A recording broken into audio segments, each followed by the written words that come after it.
ਸਤਿ ਸ਼੍ਰੀ ਅਕਾਲ ਜੀ, ਮੈਂ ਹਾਂ ਲਵੀ ਖੱਤਰੀ ਤੇ ਤੁਸੀਂ ਦੇਖ ਰਹੇ ਹੋ ਇੰਡੋਸ ਟੀਵੀ। ਇੰਡੋਸ ਟੀਵੀ ਪੋਡਕਾਸਟ ਦੇ ਵਿੱਚ ਅੱਜ ਅਸੀਂ ਜਿਹੜੇ ਮੁੱਦਿਆਂ 'ਤੇ ਗੱਲ ਕਰਨੀ ਹੈ, ਤੁਸੀਂ ਇਹਨਾਂ ਮੁੱਦਿਆਂ ਦੇ ਬਾਰੇ ਸ਼ਾਇਦ ਕਿਤੇ ਨਾ ਕਿਤੇ ਥੋੜ੍ਹਾ ਬਹੁਤ ਸੁਣਿਆ ਹੋਵੇਗਾ, ਪਰ ਅੱਜ ਡਿਟੇਲ ਦੇ ਵਿੱਚ ਸਾਡੇ ਨਾਲ ਇਸ ਮੁੱਦੇ ਦੇ ਉੱਤੇ ਗੱਲ ਕਰਨ ਲਈ ਨਾਲ ਜੁੜੇ ਨੇ ਹਰਜੀਤ ਲਸਾੜਾ ਜੀ। ਭਾਈ ਬਹੁਤ ਬਹੁਤ ਸਵਾਗਤ ਹੈ ਤੁਹਾਡਾ ਇੰਡੋਸ ਪੋਡਕਾਸਟ ਦੇ ਵਿੱਚ। ਸ਼ੁਕਰੀਆ ਲਵੀ ਜੀ।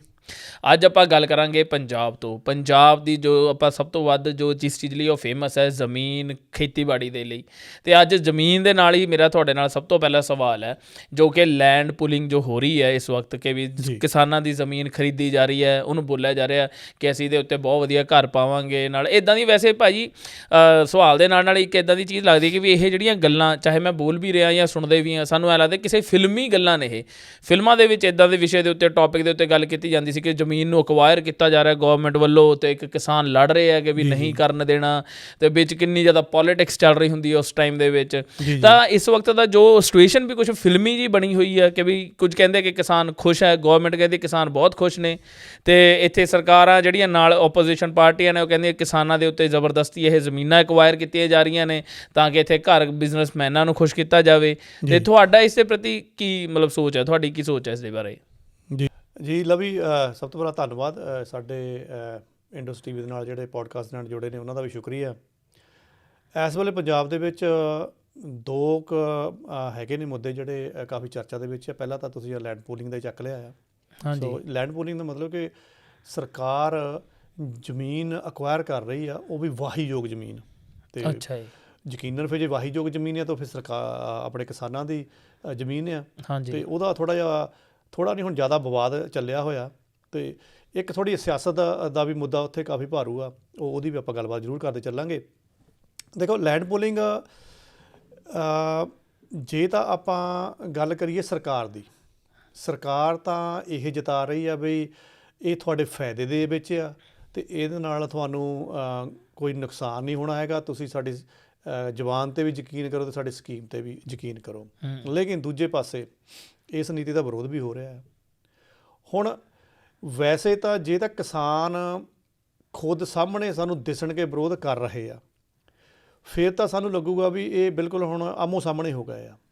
ਫਿਲਹਾਲ ਕਿਸਾਨਾਂ ਦੇ ਸਮਰਥਨ ਦੇ ਵਿੱਚ ਇਹ ਕਹਿ ਕੇ ਅਸੀਂ ਇਸ ਨੀਤੀ ਦਾ ਵਿਰੋਧ ਕਰ ਰਹੇ ਹਾਂ, ਦੋ ਧਿਰਾਂ ਜੁੜ ਗਈਆਂ। ਪਹਿਲੀ ਗੱਲ ਤਾਂ ਸੁਖਬੀਰ ਬਾਦਲ ਨੇ ਲੁਧਿਆਣਾ ਵਿੱਚ ਆਪਣਾ ਧਰਨਾ ਲਾ ਲਿਆ। ਇਹਨੂੰ ਆਪਾਂ ਸਿਆਸੀ ਵੀ ਕਹਿ ਸਕਦੇ ਹਾਂ ਕਿ ਹੋ ਸਕਦਾ ਉਹ ਆਪਣੀ ਸ਼ੁਰੂਆਤ ਹੁਣ ਕਰਨੀ ਚਾਹੁਣ ਵੀ ਚਲੋ ਆਹ ਇੱਕ ਮੁੱਦਾ ਚੱਕ ਲੈਂਦੇ ਹਾਂ।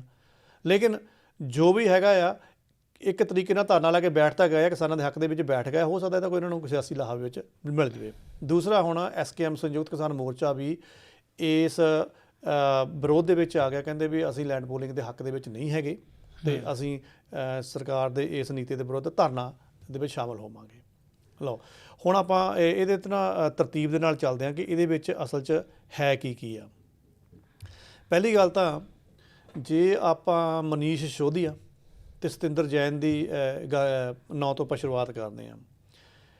ਜੇ ਲੈਂਡ ਪੂਲਿੰਗ ਦੀ ਇਹ ਪਾਲਿਸੀ ਬਣੀ ਆ, ਇਹ ਪਾਲਿਸੀ ਦੇ ਵਿੱਚ ਇਹ ਦੋ ਸ਼ਖਸ ਆ ਜਿਨ੍ਹਾਂ ਨੇ ਇਹ ਪਹਿਲਾਂ ਆਰਡਰ ਕੀਤੇ ਆ ਕਿ ਇੱਦਾਂ ਕਰੋ, ਜਿੰਨੇ ਪੰਜਾਬ ਦੇ MLA ਆ ਨਾ, 92 ਸਾਡੇ ਕੋਲ MLA ਆ, ਵੀ ਇਹਨਾਂ ਨੂੰ ਲੋਕਾਂ ਦੇ ਵਿੱਚ ਤੋਰ ਦਿਓ।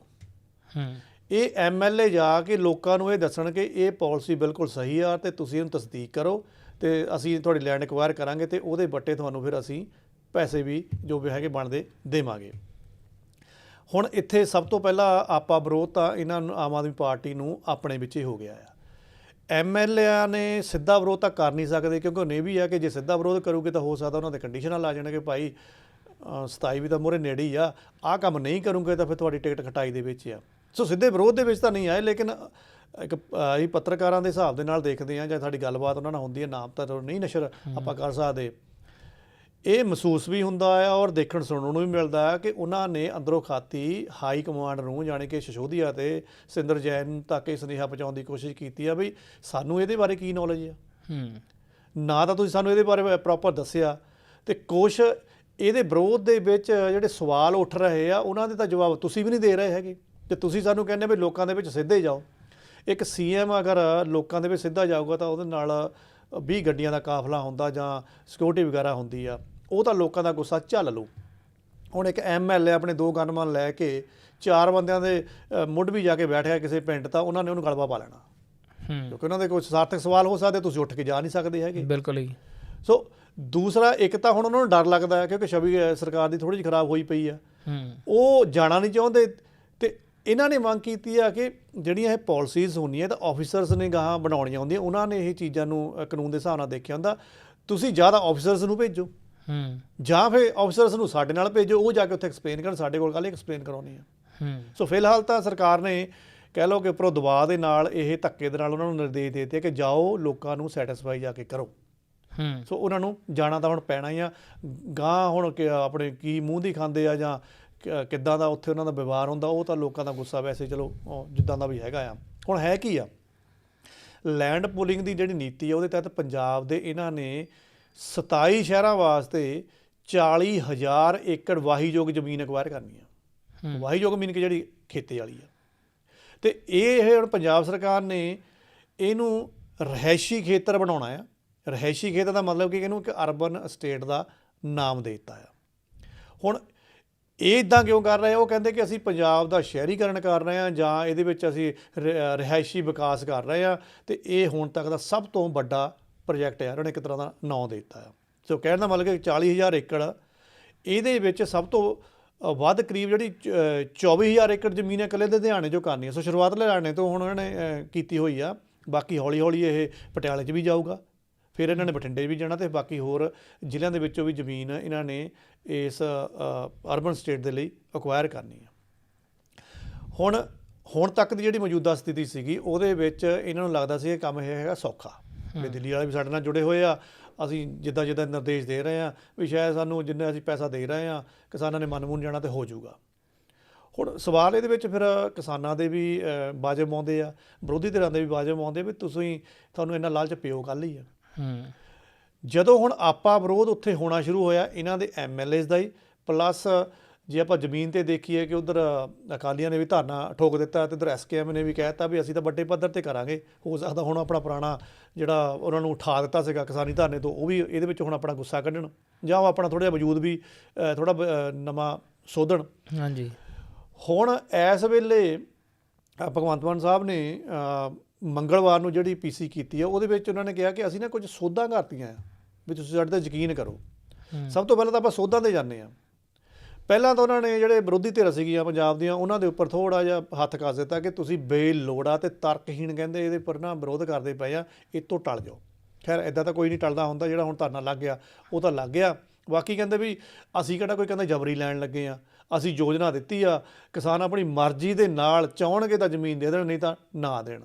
ਪਰ ਇੱਥੇ ਹੁਣ ਥੋੜ੍ਹੇ ਜਿਹੇ ਦੋ ਰਾਏ ਲੱਗਦੇ ਕਿ ਤੁਸੀਂ ਤਾਂ ਵਿਜਦੇ ਪਏ ਹੋਏ ਆ ਨਾ ਕਿ ਸਾਨੂੰ ਜ਼ਮੀਨ ਦਿਓ, ਅਸੀਂ ਆਹ ਕਰਾਂਗੇ। ਹੁਣ ਉਹਦੇ ਵਿੱਚ ਇਹਨਾਂ ਥੋੜ੍ਹੀ ਜਿਹੀ ਨਾ ਸੋਧਾਂ ਕਰਤੀਆਂ, ਸ਼ਾਇਦ ਭਰਮਾਉਣ ਦੀ ਕੋਸ਼ਿਸ਼ ਕੀਤੀ ਆ। ਉਹ ਸੋਧਾਂ ਨੂੰ ਮੈਂ ਇਨ ਤੁਹਾਡੇ ਸਨਮੁਖ ਕਰ ਦਿੰਦਾ। ਉਹਨਾਂ ਨੇ ਕਿਹਾ ਵੀ ਜਿਸ ਜ਼ਮੀਨ ਬਾਰੇ ਨੋਟੀਫਿਕੇਸ਼ਨ ਜਾਰੀ ਹੋ ਗਿਆ ਨਾ, ਉਸ ਦੇ ਵਿਕਸਿਤ ਹੋਣ ਤੱਕ ਕਿਸਾਨ ਜ਼ਮੀਨ ਉੱਤੇ ਖੇਤੀ ਕਰ ਸਕਦਾ ਆ। ਪਹਿਲਾਂ ਥੋੜ੍ਹਾ ਜਿਹਾ ਇਹ ਚੱਕਰ ਸੀਗਾ ਵੀ ਅਕਵਾਇਰ ਕਰ ਲਿਆ ਵੀ ਹੁਣ ਤੋਂ ਕਿਸਾਨ ਨੂੰ ਉਹਨਾਂ ਨੇ ਬਾਹਰ ਕੱਢ ਦੇਣਾ। ਉਹ ਕਹਿੰਦੇ ਠੀਕ ਆ, ਜਦੋਂ ਤੱਕ ਨੋਟੀਫਿਕੇਸ਼ਨ ਜਾਰੀ ਹੋ ਗਿਆ ਆ, ਹਜੇ ਉਹ ਵਿਕਸਿਤ ਤਾਂ ਨਹੀਂ ਹੋਈ ਨਾ, ਉੱਥੇ ਬਿਲਡਰਸ ਲਾ ਕੇ ਉੱਥੇ ਬਣਾਉਣਾ ਤਾਂ ਨਹੀਂ ਨਾ ਸ਼ੁਰੂ ਕੀਤਾ, ਤੁਸੀਂ ਉਹਨੂੰ ਵਾਹ ਸਕਦੇ ਹੋ। ਅਤੇ ਉਹਨਾਂ ਨੂੰ ਇਸ ਉੱਤੇ 50,000 ਕਿਰਾਇਆ ਵੀ ਨਾਲ ਮਿਲੂਗਾ। ਓਕੇ, ਠੀਕ ਆ ਜੀ। ਦੂਸਰਾ ਉਹਨਾਂ ਨੇ ਸੋਧ ਇਹ ਕਰ ਦਿੱਤੀ ਕਿ ਸਰਕਾਰ ਦੇ ਕਬਜ਼ੇ ਲੈਣ ਤੋਂ ਬਾਅਦ ਪ੍ਰਤੀ ਏਕੜ 1 ਲੱਖ ਰੁਪਏ ਮਿਲਣ ਲੱਗਣਗੇ ਕਿਸਾਨ ਨੂੰ।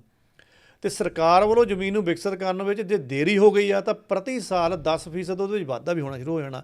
ਹੁਣ ਇੱਕ ਪਾਸੇ ਤਾਂ ਸਰਕਾਰ ਕਹਿੰਦੀ ਸਾਡੇ ਕੋਲ ਪੈਸੇ ਹੈ ਨਹੀਂ ਗੇ, ਦੂਜੇ ਪਾਸੇ ਸਰਕਾਰ 'ਤੇ ਇਹ ਵੀ ਦੋਸ਼ ਲੱਗਦਾ ਕਿ ਇਹ ਜਿਹੜਾ ਜ਼ਮੀਨ ਹੱਥੇ ਆਉਣ ਵਾਲਾ ਇਹਨਾਂ ਨੇ ਜੁਗਾੜ ਜਿਹਾ ਲਾਇਆ ਨਾ, ਇਹ ਜਿਹੜਾ ਇੱਕ ਵਾਅਦਾ ਕੀਤਾ ਸੀ ਵੀ 1100 ਰੁਪਏ 'ਚ ਆਪਾਂ ਜਨਾਨੀਆਂ ਨੂੰ ਇਸਤਰੀ ਨੂੰ ਦੇਣਾ ਆ, ਵੀ ਮੈਨੂੰ ਲੱਗਦਾ ਵੀ 27 ਤੱਕ ਨਾ ਇਹਨਾਂ ਨੇ ਵਾਅਦਾ ਪੂਰਾ ਕਰਨਾ। ਪੈਸੇ ਹੈ ਨਹੀਂ ਖਜ਼ਾਨੇ 'ਚ, ਇੱਥੋਂ ਹੀ ਫ੍ਰੀ ਖਾਤੇ 'ਚ ਨਹੀਂ ਪੈਸੇ ਬਣਾਉਣੇ ਆ ਵੀ ਹਿੰਗ ਨਾਲ ਲੱਗੇ ਫਟਕੜੀ ਰੰਗ ਚੋਖਾ, ਅਤੇ ਇੱਥੋਂ ਹੀ ਚੱਕ ਕੇ ਨਹੀਂ ਪੈਸੇ ਬਣਨੇ। ਇਸ ਕਰਕੇ ਇਹ ਵਿਜੇਦ ਹੋਏ ਪਏ ਆ। ਹੁਣ ਸਵਾਲ ਇੱਥੇ ਇਹ ਵੀ ਉੱਠਦਾ ਕਿ ਜੇ ਤੁਸੀਂ ਇਹ ਤਾਂ ਕਹਿਤਾ ਵੀ ਨੋਟੀਫਿਕੇਸ਼ਨ ਜਾਰੀ ਹੋ ਗਿਆ ਜ਼ਮੀਨ ਦੇ ਉੱਪਰ, ਲੇਕਿਨ ਤੁਹਾਨੂੰ ਵਿਕਸਿਤ ਕਰਦਿਆਂ ਨੂੰ ਉਹਦੇ ਉੱਪਰ ਹੋ ਜਾਂਦੀ ਹੈ ਦੇਰੀ, 3-4 ਸਾਲ 5 ਸਾਲ ਲੱਗ ਜਾਂਦੇ ਆ। ਇਹਦਾ ਮਤਲਬ ਹਰੇਕ ਸਾਲ ਇੱਕ ਤਾਂ ਤੁਹਾਡੀ ਜਿਹੜੀ ਤੁਸੀਂ ਉਹਦਾ ਕਹਿ ਲਓ ਕਿ ਮੁਆਵਜ਼ਾ ਦੇ ਰਹੇ ਆ, ਉੱਪਰੋਂ ਹਰੇਕ ਸਾਲ 10-10% ਦੀ ਉਹ ਵਧੀ ਜਾਣਾ ਆ।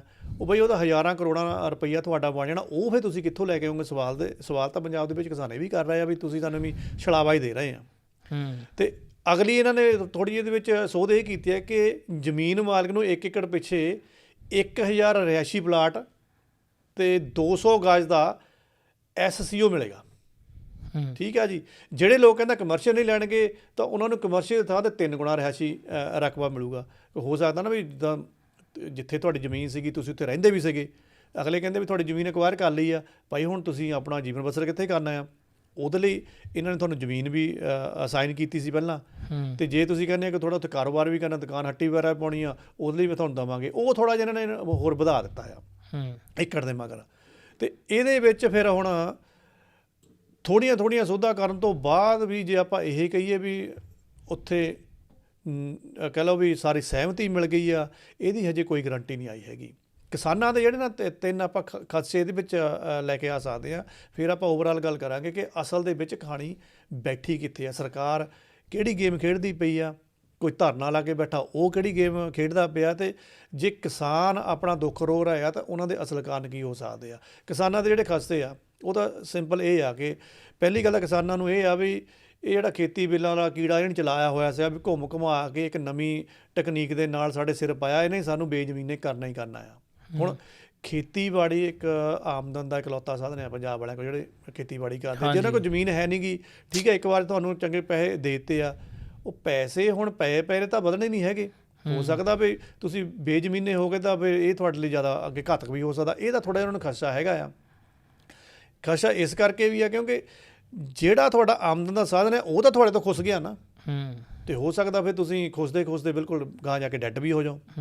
ਇੱਕ ਉਹਨਾਂ ਦਾ ਇਹ ਵੀ ਹੈਗਾ, ਕਹਿੰਦਾ ਵੀ ਅਕਵਾਇਰ ਕੀਤੀ ਜਿਹੜੀ ਜ਼ਮੀਨ ਹੈ ਕਈ ਸਾਲਾਂ ਤੱਕ ਜੇ ਵਿਕਸਿਤ ਨਾ ਤੁਸੀਂ ਕਰ ਪਾਏ ਅਤੇ ਇਹਨਾਂ ਹਾਲਾਤਾਂ ਦੇ ਵਿੱਚ ਜਿਹੜਾ ਪਲਾਟ ਜਿਹੜੇ ਵਿਕਣੇ ਨਹੀਂ ਹੈਗੇ, ਫਿਰ ਹੋ ਸਕਦਾ ਕੋਈ ਨੈਚੁਰਲ ਕਲੈਮਿਟੀ ਆ ਜਾਵੇ, ਕੋਈ ਹੜ੍ਹ ਆ ਜਾਵੇ, ਕੋਈ ਤੂਫਾਨ ਆ ਜਾਣ ਜਾਂ ਅਰਥਕੁਏਕ ਆ ਜਾਵੇ, ਮਤਲਬ ਕਿ ਸਿਸਟਮ ਦੇ ਹੱਥੇ ਖੜ੍ਹੇ ਹੋ ਜਾਣ ਕਿ ਠੀਕ ਆ ਜੀ ਨੋਟੀਫਿਕੇਸ਼ਨ ਤਾਂ ਜਾਰੀ ਹੋ ਗਿਆ ਸੀ, ਰਜਿਸਟ੍ਰੇਸ਼ਨ ਹੋ ਗਿਆ ਸੀ, ਪਰ ਅਸੀਂ ਉਸਾਰੀ ਨਹੀਂ ਕਰ ਸਕੇ।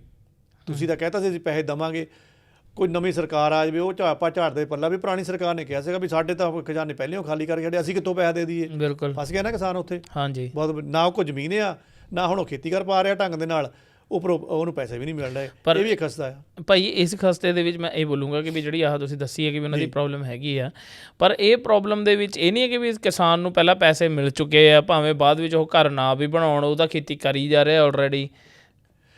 ਦੇਖੋ ਉਹ ਕਹਿ ਰਹੇ ਵੀ ਅਸੀਂ ਇਹਦੇ ਤੁਹਾਨੂੰ ਮੁਆਵਜ਼ਾ ਦੇਵਾਂਗੇ ਜਿਹੜੀ ਤੁਹਾਡੇ ਕੋਲ ਜ਼ਮੀਨ ਲੈ ਰਹੇ ਆ, ਪਰ ਉੱਥੇ ਵੀ ਖਦਸ਼ਾ ਹੈ ਕਿ ਜਿਹੜਾ ਤੁਸੀਂ ਮੁਆਵਜ਼ਾ ਦੇ ਰਹੇ ਆ ਉਹ ਬਹੁਤ ਘੱਟ ਆ। ਜੇ ਅਸੀਂ ਇਹਨੂੰ ਵੈਸੇ ਹੀ ਵੇਚੀਏ ਨਾ ਤਾਂ ਇਹ ਕਰੋੜਾਂ ਦੇ ਵਿੱਚ ਜਾਂਦਾ ਆ, ਤੇ ਤੁਸੀਂ ਸਾਨੂੰ ਕੁਛਕ ਉਹਦਾ ਹਿੱਸਾ ਦੇ ਕੇ ਕਹਿੰਦੇ ਹੋ ਕਿ ਨਹੀਂ ਇਹ ਤੁਹਾਡਾ ਇੰਨਾ ਕੁ ਬਣਦਾ ਆ। ਸੋ ਕਿਸਾਨਾਂ ਦੇ ਜਿਹੜੇ ਖਦਸ਼ੇ ਵੀ ਆ ਇਹ ਵੀ ਆਪਾਂ ਜਾਇਜ਼ ਕਹਿ ਸਕਦੇ ਹਾਂ। ਅਤੇ ਹੁਣ ਆਪਾਂ ਇਹਦੇ ਉੱਪਰ ਆਉਂਦੇ ਹਾਂ ਜਿਹੜੀ ਅੰਦਰਲੀ ਝਾਤ ਆ, ਜਿੱਥੇ ਅਸੀਂ ਇੱਕ ਪੱਤਰਕਾਰੀ ਨਜ਼ਰੀਏ ਨਾਲ ਦੇਖਣਾ ਵੀ ਗੇਮ ਚੱਲਦੀ ਕਿੱਥੇ ਪਈ ਆ।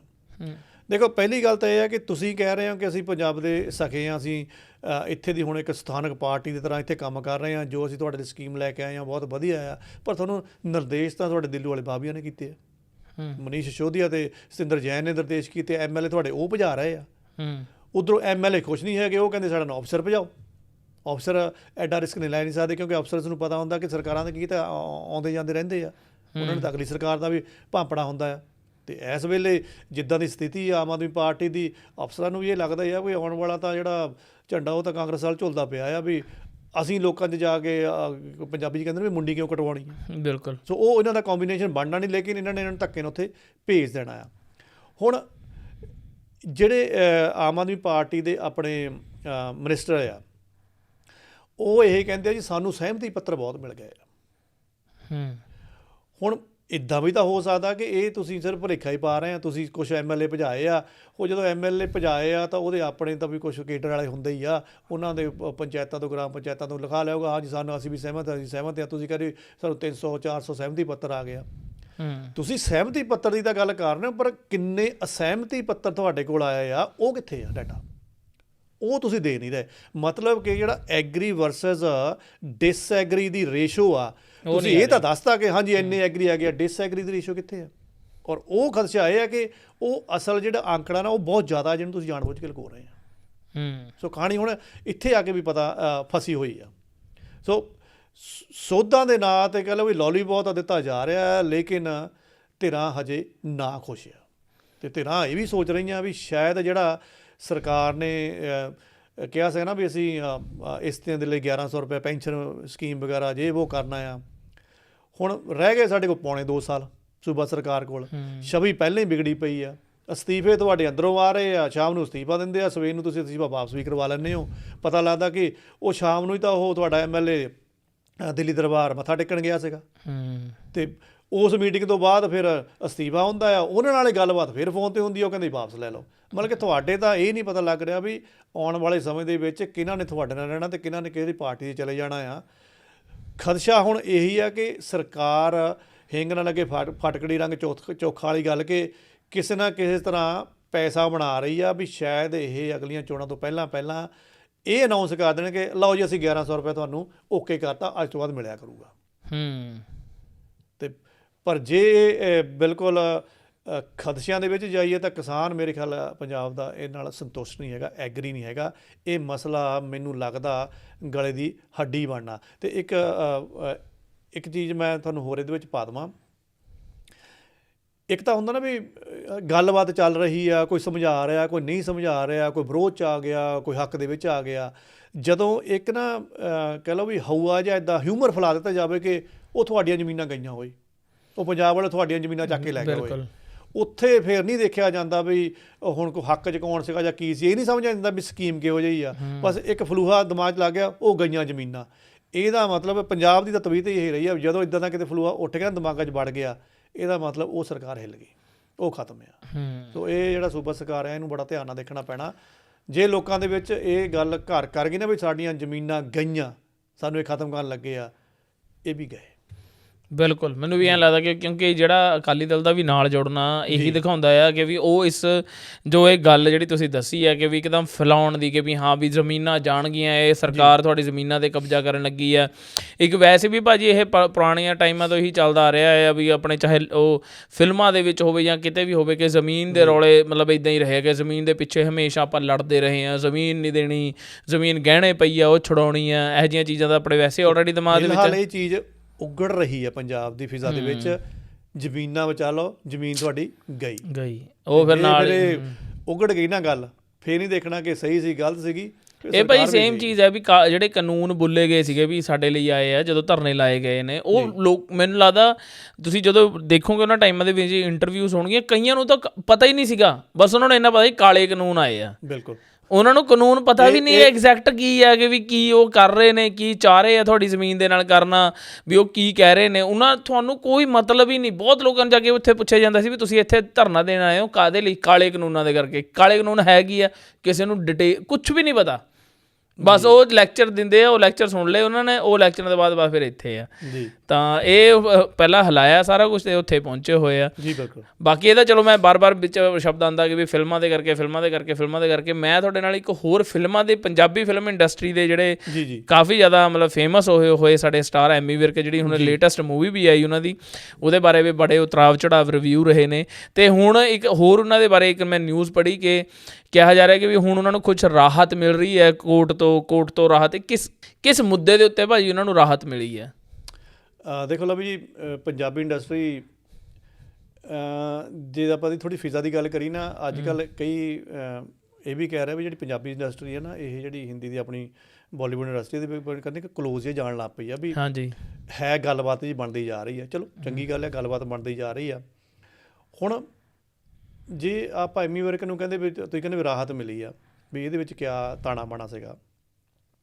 ਦੇਖੋ ਇਹ ਕੋਈ ਨਵਾਂ ਨਹੀਂ ਹੋਇਆ ਹੈਗਾ, ਇਹ ਅੱਗੇ ਵੀ ਹੁੰਦਾ ਸੀਗਾ ਤੇ ਹੁਣ ਵੀ ਹੋ ਰਿਹਾ ਤੇ ਗਾਂਹ ਵੀ ਹੋਣਾ ਹੈ, ਕਿਉਂਕਿ ਕੁਛ ਨਾ ਕੁਛ ਸਾਡੇ ਸਿਸਟਮ ਦੇ ਵਿੱਚ ਕਮੀ ਹੈ ਜਿਹਦੇ ਕਰਕੇ ਇੱਦਾਂ ਹੋ ਜਾਂਦਾ ਆ। ਹੁਣ ਜੇ ਰਾਹਤ ਮਿਲ ਗਈ ਤਾਂ ਚਲੋ ਚੰਗੀ ਗੱਲ ਆ, ਕਿਉਂਕਿ ਉਹ ਚੀਜ਼ਾਂ ਗਾ ਦਿੱਤੀਆਂ ਜਾਂਦੀਆਂ ਆ, ਕਾਪੀਰਾਈਟਸ ਬਣ ਜਾਂਦੇ ਆ, ਉਹ ਕਿਸੇ ਹੋਰ ਪ੍ਰੋਡਕਸ਼ਨ ਚੱਲ ਜਾਂਦੀਆਂ, ਬਾਅਦ 'ਚ ਪਤਾ ਲੱਗਦਾ ਨਹੀਂ ਇਹ ਤਾਂ ਮੇਰੀ ਸੀ, ਇਹ ਸੀਗਾ, ਤੁਸੀਂ ਧੱਕੇ ਨਾਲ ਕਰ ਲਿਆ ਜਾਂ ਕਰ ਲਿਆ। ਮਸਲਾ ਇੱਥੇ ਵੀ ਉਹੀ ਆ। ਇੱਕ ਗੀਤ ਸੀਗਾ, ਗੀਤ ਦਾ ਟਾਈਟਲ ਸੀਗਾ ਦਰਸ਼ਨ।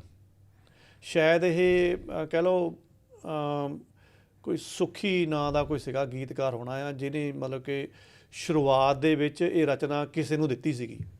ਠੀਕ ਆ ਜੀ। ਹੁਣ ਹੁੰਦਾ ਕੀ ਆ ਕਿ ਥੋੜ੍ਹਾ ਜਿਹਾ ਇਹਨਾਂ ਗਾਇਕੀ ਦੇ ਖੇਤਰ ਵਿੱਚ ਉੱਠਣ ਬੈਠਣ ਦਾ ਮੌਕਾ ਮਿਲਦਾ ਉਹਨਾਂ ਬੰਦਿਆਂ ਨਾਲ, ਜਦੋਂ ਦੇਖੀਦਾ, ਜਦੋਂ ਪਤਾ ਨਹੀਂ ਸਾਡਾ ਪੰਜਾਬੀ ਸੁਭਾਅ ਆ।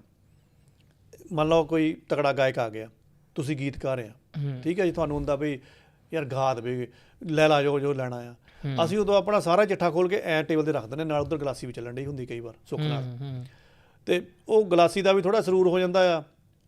ਅਸੀਂ ਉਦੋਂ ਇਹ ਨਹੀਂ ਸੋਚਦੇ ਕਿ ਮੈਂ ਸਾਰਾ ਉੱਥੇ ਕਿਤਾਬ ਤਾਂ ਆਪਣਾ ਖੋਲ੍ਹਤਾ, ਚਿੱਠਾ ਖੋਲ੍ਹ ਦਿੱਤਾ ਆ, ਉਹਨੇ ਕੀ ਸਿਲੈਕਟ ਕਰ ਲਿਆ ਕੁਛ। ਅਸੀਂ ਫਿਰ ਉਦੋਂ ਲੋਰ 'ਚ ਵੀ ਆਏ ਹੁੰਦੇ ਹਾਂ ਵੀ ਚੱਲ ਅੱਜ ਕੁਛ ਨਾ ਕੁਛ ਸਾਡੇ ਕੋਲ ਲੈ ਜਾਵੇ, ਅਸੀਂ ਗਾ ਕੇ ਵੀ ਸੁਣਾ ਦਿੰਦੇ ਹਾਂ, ਅਗਲੇ ਹੋ ਸਕਦਾ ਕਾਪੀ ਮਾਰ ਲੈਣ ਜਾਂ ਉਹਨੂੰ ਰਿਕਾਰਡ ਕਰ ਲੈਣ ਮਾੜਾ ਮੋਟਾ।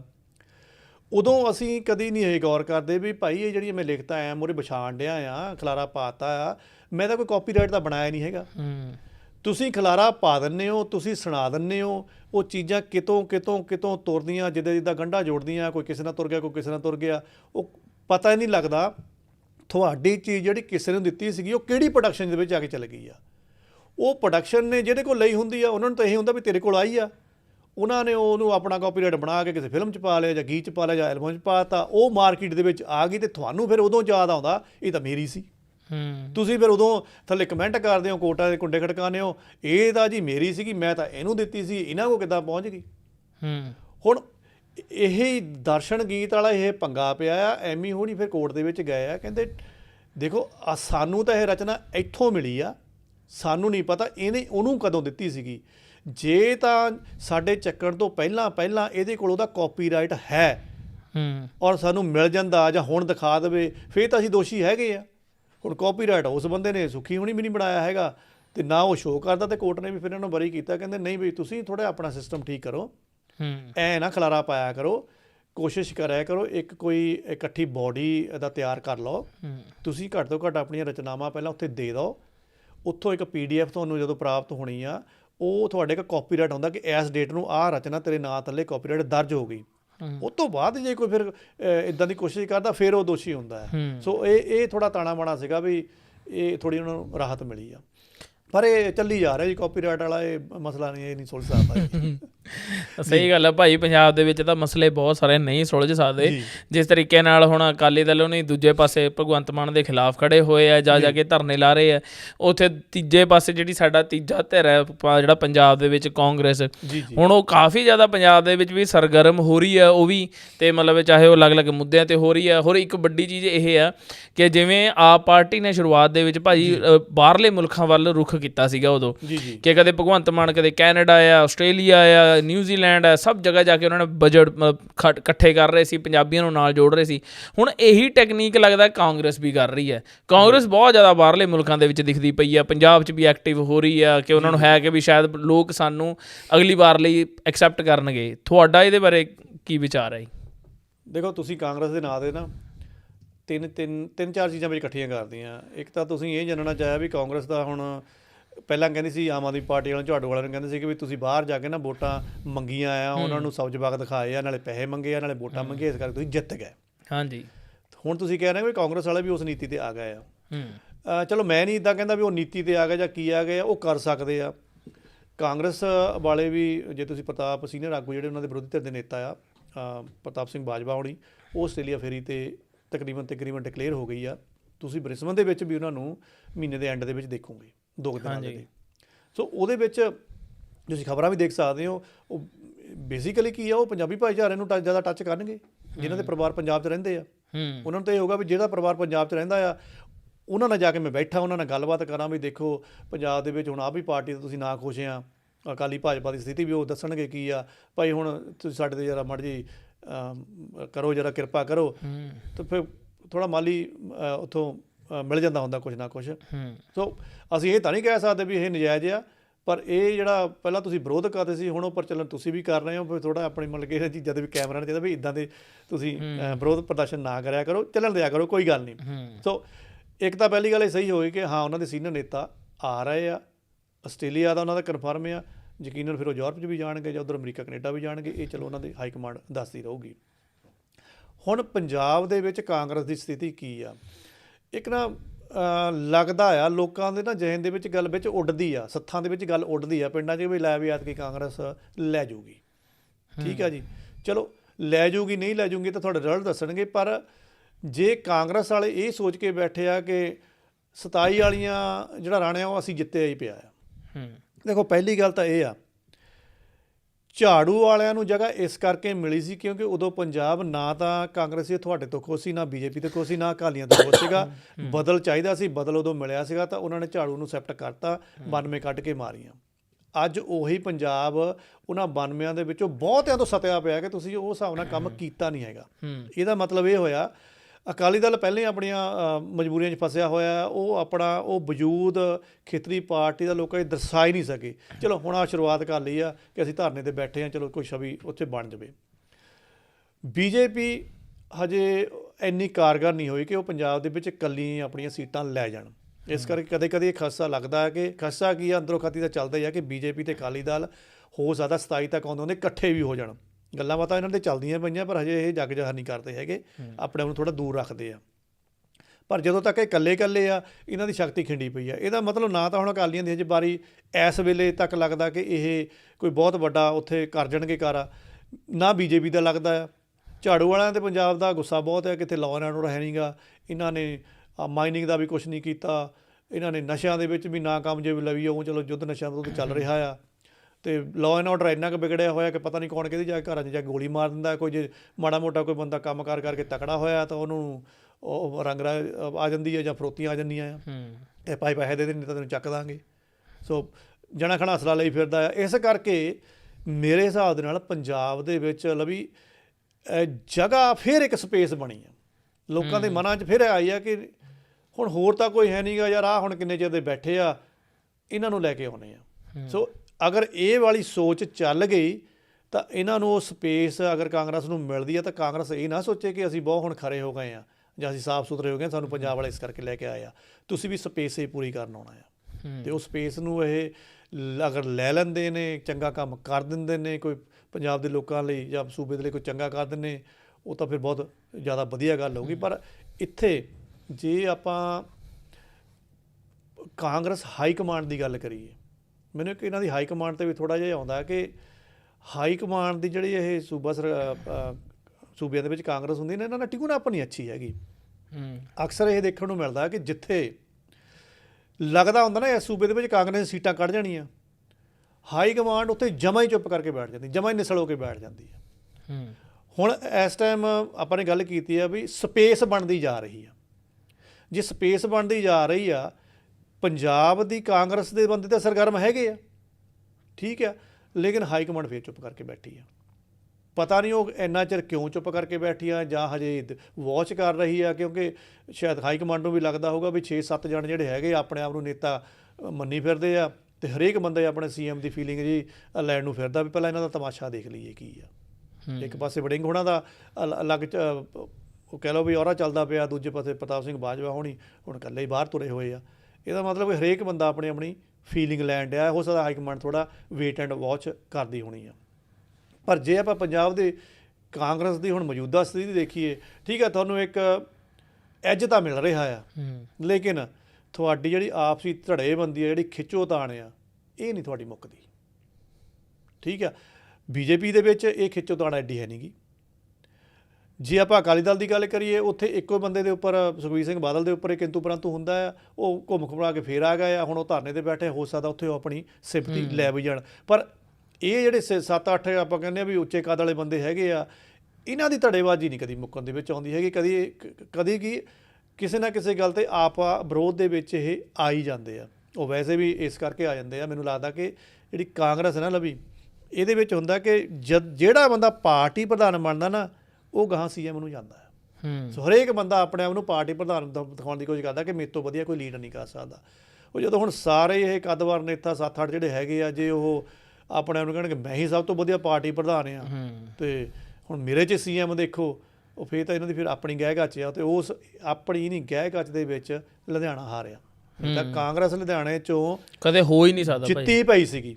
ਨਹੀਂ ਭਾਈ, ਮੈਂ ਖੁਦ ਉੱਥੇ ਬਹੁਤ ਵਾਰ ਮਤਲਬ ਇਹਨਾਂ ਲਈ ਕੰਮ ਵੀ ਕੀਤਾ ਹੈ, ਨੁੱਕੜ ਨਾਟਕ ਵਗੈਰਾ ਬਹੁਤ ਜ਼ਿਆਦਾ ਮੈਂ ਲੁਧਿਆਣੇ ਦੇ ਵਿੱਚ ਕੰਮ ਕਰਦਾ ਰਿਹਾ। ਇੱਕ ਮੇਰਾ ਖੁਦ ਵੀ ਲੁਧਿਆਣੇ ਤੋਂ ਹੀ ਆ ਅਤੇ ਮੈਨੂੰ ਲੱਗਦਾ ਕਿ ਵੀ ਉਹ ਲੁਧਿਆਣੇ ਗੜ੍ਹ ਹੈ ਕਾਂਗਰਸ ਦਾ। ਮੈਂ ਬਹੁਤ ਹੈਰਾਨ ਹੋਇਆ ਜਦੋਂ ਮੈਂ ਰਿਜ਼ਲਟਸ ਦੇਖੇ, ਖਾਸ ਕਰ ਸਭ ਤੋਂ ਵੱਡਾ ਜਿਹੜਾ ਗੜ੍ਹ ਹੈ ਲੁਧਿਆਣਾ, ਉਹ ਸੈਂਟਰ।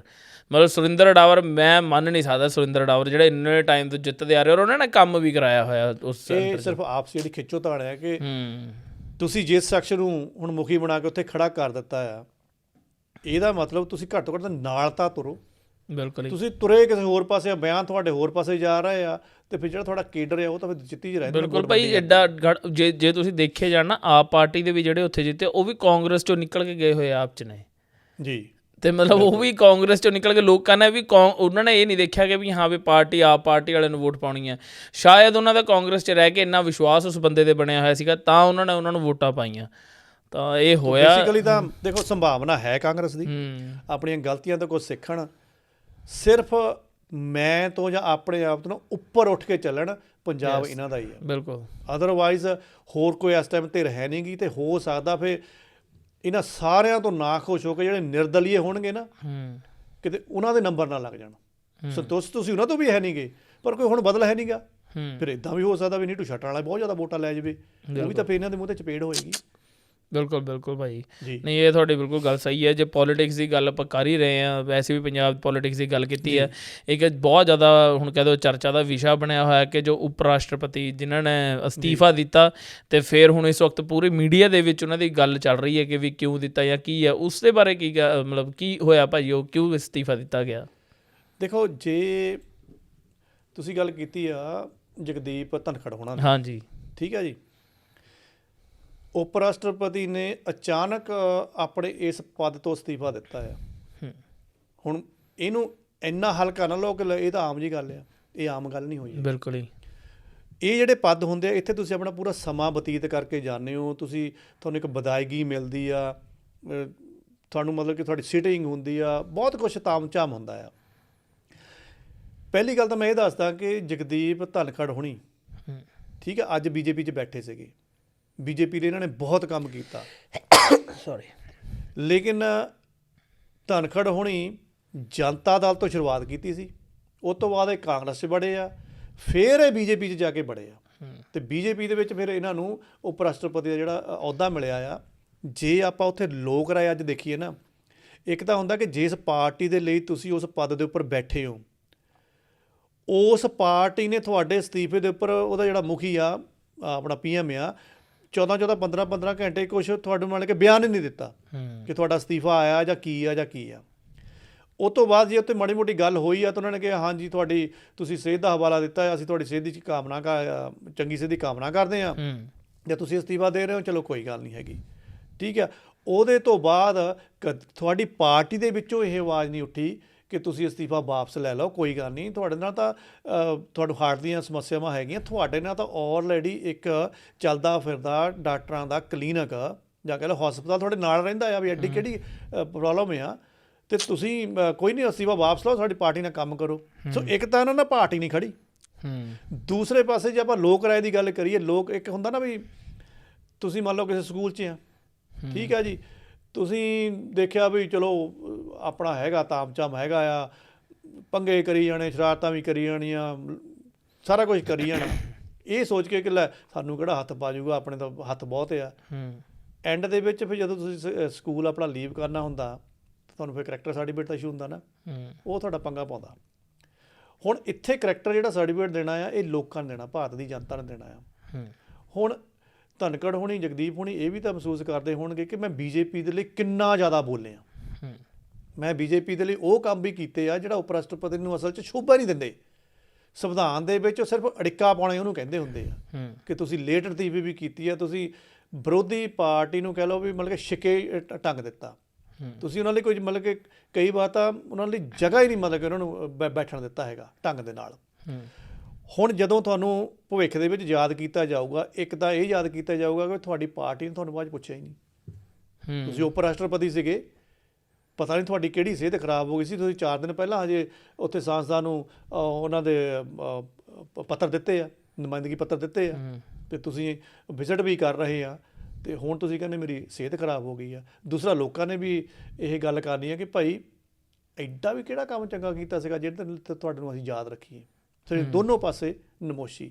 ਹੁਣ ਉਹਦਾ ਵੀ ਮਸਲਾ ਇਹ ਆਉਂਦਾ ਕਿ ਕਿਸੇ ਨੇ ਅਸਤੀਫਾ ਦੇ ਦਿੱਤਾ, ਖਬਰਾਂ ਚੱਲਦੀਆਂ ਨਹੀਂ ਜੀ ਉਹ ਤਾਂ ਜੀ ਕਾਗਜ਼ ਮੂਹਰੇ ਰੱਖ ਦਿੱਤਾ, ਉਹ ਹਾਈ ਕਮਾਂਡ ਹੋ ਸਕਦਾ ਫਿਰ ਪਾਈ ਕਦੀ ਵੀ ਮੋਦੀ ਅਤੇ ਅਮਿਤ ਸ਼ਾਹ ਹੋਣੀ ਨਾਰਾਜ਼ ਸੀਗੇ, ਬਸ ਸਹਿ ਨਹੀਂ ਲਾਏ ਆ, ਉਹ ਤੋਂ ਬਾਅਦ ਕਹਿ ਦਿੱਤਾ ਕਿ ਵੀ ਤੁਸੀਂ ਜਾਓ। ਅਤੇ ਕੁਛ ਤਾਂ ਟਵੀਟਾਂ ਇਹੋ ਜਿਹੇ ਚੱਲ ਰਹੀਆਂ ਕਹਿੰਦੇ ਵੀ ਉਹਨਾਂ ਨੂੰ ਗੈਟ ਆਊਟ ਤੱਕ ਕਹਿ ਦਿੱਤਾ ਗਿਆ। ਖੈਰ ਉਹ ਆਪਾਂ ਅਫੀਸ਼ੀਅਲ ਨਹੀਂ ਕਹਿ ਸਕਦੇ, ਮਤਲਬ ਕਿ ਲੋਕਾਂ ਦੇ ਜ਼ਿਹਨ ਦੇ ਵਿੱਚ ਤਾਂ ਇਹ ਵੀ ਔਰਾ ਬਣ ਗਿਆ ਨਾ ਕਿ ਤੁਹਾਡੇ ਨਾਲ ਇਹੋ ਜਿਹੀ ਹੋਈ ਆ। ਚਲੋ ਭਾਈ, ਵੈਸੇ ਤਾਂ ਆਪਾਂ ਮੁੱਦੇ ਤਾਂ ਬਹੁਤ ਸਾਰੇ ਆ ਪੰਜਾਬ, ਇੰਡੀਆ ਦੇ ਵਿੱਚ, ਆਸਟ੍ਰੇਲੀਆ ਦੇ ਵਿੱਚ, ਜਿਨ੍ਹਾਂ ਦੇ ਉੱਤੇ ਗੱਲ ਕੀਤੀ ਜਾ ਸਕਦੀ ਹੈ, ਪਰ ਜਿੱਦਾਂ ਸਾਡੇ ਕੋਲ ਟਾਈਮ ਸੀਗਾ ਆਪਾਂ ਉਹਨਾਂ ਟੌਪਿਕਸ 'ਤੇ ਗੱਲ ਕੀਤੀ ਤੇ ਤੁਸੀਂ ਬਹੁਤ ਵਧੀਆ ਤਰੀਕੇ ਨਾਲ ਸਮਝਾਈ। ਸਭ ਤੋਂ ਪਹਿਲਾਂ ਤੁਹਾਡਾ ਬਹੁਤ ਬਹੁਤ ਧੰਨਵਾਦ। ਤੇ ਅੱਜ ਇੰਡੋਜ਼ ਪੋਡਕਾਸਟ ਦੇ ਵਿੱਚ ਜਿਹੜੀ ਵੀ ਸਾਡੇ ਨਾਲ ਆਡੀਅנס ਜੁੜੀ, ਜਿੰਨੀ ਗੱਲਬਾਤ ਸੁਣੀ, ਤੁਹਾਡਾ ਬਹੁਤ ਬਹੁਤ ਧੰਨਵਾਦ। ਤੇ ਤੁਸੀਂ ਇਸ ਗੱਲਬਾਤ ਦੇ ਉੱਤੇ ਆਪਣੇ ਵਿਚਾਰ ਜ਼ਰੂਰ ਕਮੈਂਟ ਬਾਕਸ ਦੇ ਵਿੱਚ ਰੱਖਿਓ ਤਾਂ ਕਿ ਅਸੀਂ ਉਹਨਾਂ ਵਿਚਾਰਾਂ ਦੇ ਉੱਤੇ ਵਿਚਾਰ ਕਰਕੇ ਅਗਲੀ ਵਾਰ ਇੰਡੋਜ਼ ਪੋਡਕਾਸਟ ਦੇ ਵਿੱਚ ਹੋਰ ਵਧੀਆ ਮੁੱਦੇ ਲੈ ਕੇ ਆ ਸਕੀਏ। ਮਿਲਦੇ ਹਾਂ ਤੁਹਾਨੂੰ ਅਗਲੀ ਵਾਰ, ਤਦ ਤੱਕ ਲਈ ਧੰਨਵਾਦ, ਸਤਿ ਸ਼੍ਰੀ ਅਕਾਲ।